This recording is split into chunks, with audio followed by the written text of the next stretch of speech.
Keys to a happy holiday. In the hustle and bustle of the holiday season, oftentimes we forget what this holiday we're supposed to be celebrating is really all about. We forget. We get caught up in festivity. We get caught up in preparation. We get caught up in cleaning the house and planning everything and making sure everything's spick and span and spotless and perfect. We get caught up in those things. And with that comes family coming into town. There might come with that the baggage that was packed from last year, the argument you might have had, or the conversation you should have had, it turned a certain way.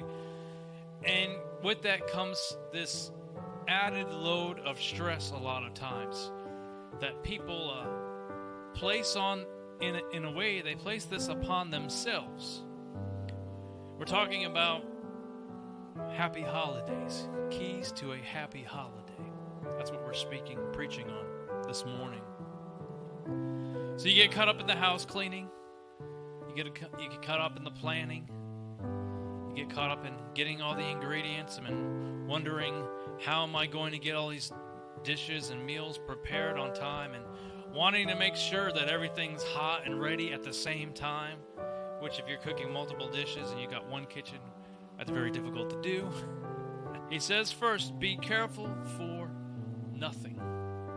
Now what is he saying there?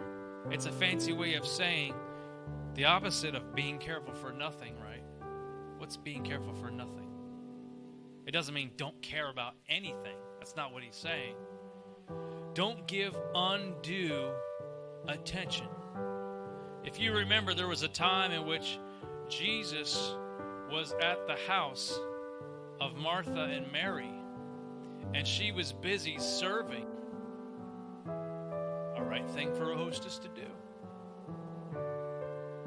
A right thing for a host to do. Being hospitable, serving, willing to go out of your way. But while Jesus was there, he was teaching the Word of God. Martha was running around all over the place.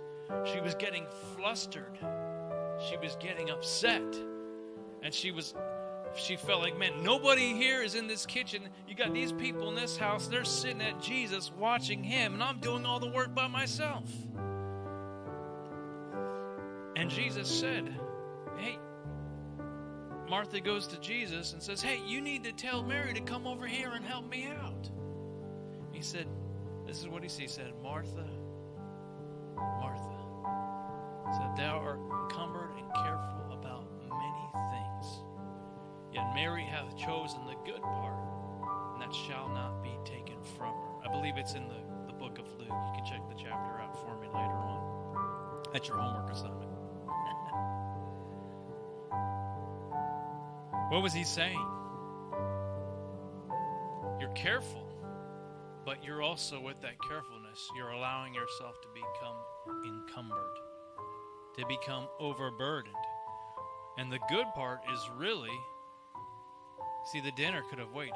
The rolls could have waited. That could have waited. Jesus is right there. Jesus is right there. He's teaching. You want to be in on that. That's not what we need to be focusing on. So take it the same way. Be careful for nothing. Don't be over anxious. Just understand not everything's going to go exactly the way you want it to.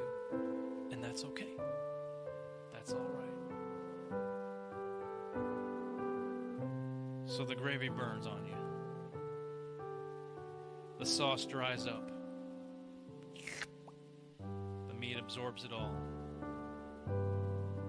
But in everything, what are we to do? By prayer and supplication with thanksgiving. Everything. By prayer and supplication with thanksgiving, let your requests be made known unto God.